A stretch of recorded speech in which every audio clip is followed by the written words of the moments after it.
Okay, let's move on now from the Channels National Kids Cup. Let's talk UEFA Champions League. Madrid derby at the Bernabeu. Real Madrid 3, Atletico 0. Joseph, that match was supposed to be a very competitive one, a very tight clash between two city rivals, but it ended up being one-sided affair. Well, first, it's not easy, to make a team like Atletico Madrid look ordinary. So, which goes to show that every single Madrid player, put in their 100% performance in that game, from Marcelo to Carvajal and some other key players. They played well, but then again, Cristiano Ronaldo, the first man rather, to score 50 UEFA Champions League goals. That is massive. 3 goals to nothing, courtesy of Cristiano Ronaldo, says a lot about this young man and what he brings to the table on the big stage in that one. So I think it is all over at this point that Madrid are through to the final, because truth be told, you don't expect Atletico, to be Madrid 3 goals to nothing. I don't think it will happen this time. I'm looking at Atletico's Madrid run, both domestically and also on the continent. They've not been fantastic. So this season hasn't been theirs, we must say it. So I think it is all about Madrid, and what they displayed yesterday was, our just tops of champions. Yeah, because I expected a tougher, a closer tie. When Diego Simeone was talking about the fact that it's going to be a neck-to-neck game, I expected something tighter, something tougher, something more competitive. But then 10 minutes into the game, Cristiano Ronaldo, knowing where to be at the right time, gave the head. I understand that, they couldn't have. But the second and the third goal, should have been avoided. It was inexplicable. I don't know, maybe because 3 of their defenders were missing. They lost I think I can 2 of their key defenders, and these guys have been integral, Atletico's run so far this season. And it's Jimenez and also Joffrey in that one. So these were 2 key players missing, but nevertheless, I expected more from Atletico, most especially the defense line. And I think Diego Simeone, well, to my own knowledge, I think got it all wrong. Bringing in Fernando Torres at that point in time, you were away from home.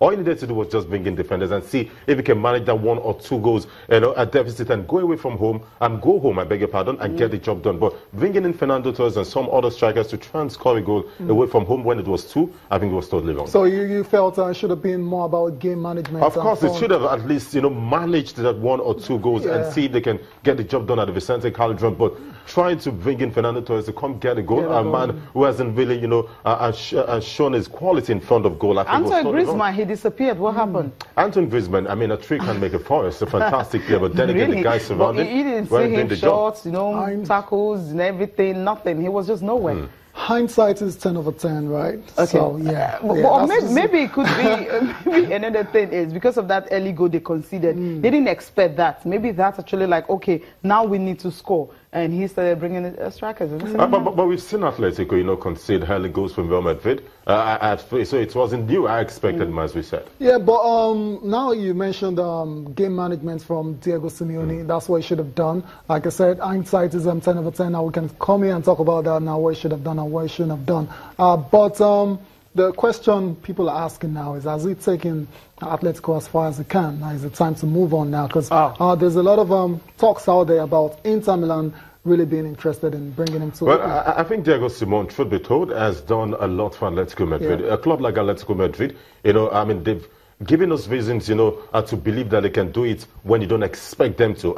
Before it used to be a 2-horse race in the Spanish La Liga, they came into the frame, won the Spanish La Liga ahead of Madrid. The last won the league in 2012. And don't forget, from 2010 till this present moment, Madrid has spent more than £900 million, which says a lot, and what to show for nothing. I thought one league in 7 years, not good enough. So you must give it to Atletico. And don't forget, they sold some of their key strikers, like Falcao left. They do that every year. And they have a good replacement. So I think Diego Simeone has done a lot with Atletico. 2 finals in 3 years says a lot about him. So if they want to retain him, I think all they need to do right now is just get 1 or 2 more players. And this is what we say about selling your best players and not having a good replacement.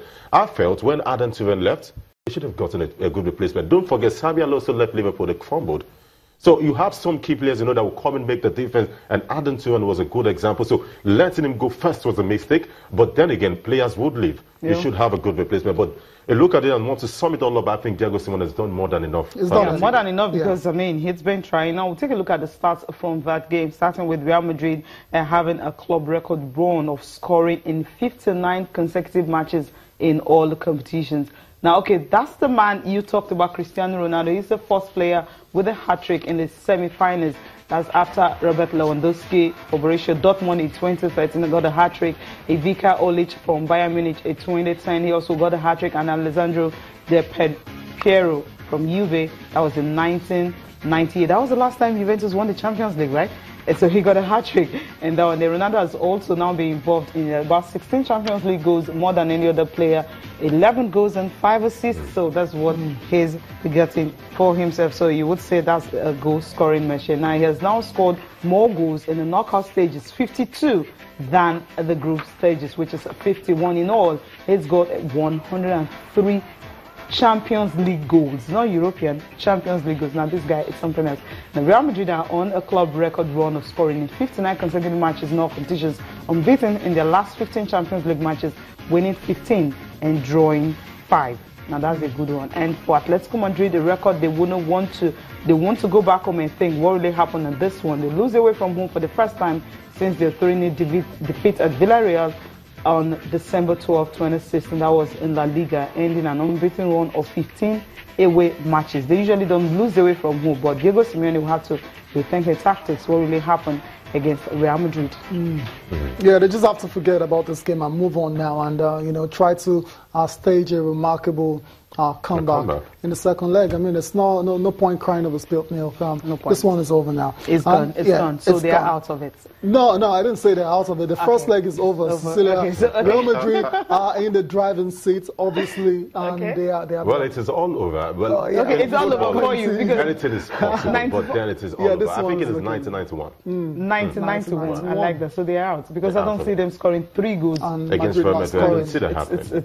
It's not possible. They're not playing well at all. Okay. So let's move on now. So that's it for the Real Madrid versus Atletico clash. Let's talk about tonight's UEFA Champions League match between Monaco and Juventus. And like I said at the start of the show, it's basically the unstoppable force versus the immovable object. Juventus, the best defense in the Champions League this season. 2 goals they've conceded, and Monaco, on the other hand, is scoring goals for fun, and they can score against anybody. I was seeing it in France and in the Champions League as well, too. Who do you think is going to have the upper hand today, attack or defense? Don't forget, in the UEFA Champions League, no one has ever successfully defended that title, and Madrid are on the verge, but I don't think that will happen. Because I think when you look at Juventus, when it comes to defending, they know how to do that very well. And when it comes to scoring goals, they know how to score goals, and they did that well against Barcelona in that one. Yes, Monaco has scored 93 goals in 34 league games. Who does that? That's a lot. More than 100 goals in all competition. Massive. So it shows they know how to score goals. But look at the amount of goals they've conceded. So their defense to not looking good. And you're going on against the likes of Bonucci, and these guys are fantastic. They're solid work in the defense. So I think for me, Monaco will only try and get a point. I mean, we'll also try and get a draw at home because they'll be playing at home tonight. Juventus will be on the road. So winning away from home might be pretty difficult for Juventus, but I don't see them losing either. So for me, I think after 90 minutes, Juventus will pick up something in France and get the job done in Turin. Okay, like that, scoring 1 goal and then go back to Turin and lock up, or no, I mean, I don't see them losing away from home because they will try and at least cage the likes of Mbappe, who has been fantastic this, and also Radamel Falcao. I think their defense would do more than enough. Okay, so basically what you're saying is you see Juventus, going back to Italy with a very decent result. Of course, it will be a very difficult game for them away from home to Monaco. It seems that knows how to score goals, but don't forget, as I said, they know how to concede, and Juventus, they know how to, take their chances in front of goals. So for me, after 90 minutes, as I said, Juventus will pick up something away from home. Okay, and so the bigger picture, I know that's what you're trying to say at the start, that you're tipping Juventus. I'm tipping Juventus tonight to go through. Yeah. Okay, even though they're not in the final yet. Even though they're not in the final. I think it's Juventus Real Madrid in the final. And Real won't be able to defend that title, right? That's what you're trying to say. Even though I support Real Madrid, I don't see that happening. Truth be told, sentiments aside, I think Juventus, the last time they won the Champions League was way back 98, if I'm correct in that one. So they want to get it done, and they have the crop of players to get the job done. Not just the crop of players, they have players who have been in the UEFA Champions League final, have also won it. They have a massive experience when it comes to playing the UEFA Champions. So I think that would count tonight for Juventus. Okay, for Monaco tonight, Bakayoko is a doubt. He has a bit of a injury worry. So late decision on Bakayoko, whether he's going to play tonight against Juventus. And for Monaco, they have the exciting 18-year-old Kylian Mbappe, who has scored 18 goals in his last 18 games. I mean, what a player that guy is. Still 18 goals in 18 games. I know, the best thing to do is just channel Chiellini and Dani Alves to just mark him out, and that's it. But he's got pace, and those guys are not exactly sprint chickens at the moment. Yeah, Remember what and they of did course, to look at the way they play. Anyone can score. So Yeah. even if you try to, tie Mbappe down, there's also Falcao and some other key players. You know, when your back four is actually generous, you know, you never can tell what will happen. All right, we'll go for a break now. We'll come back. We'll be looking at the papers.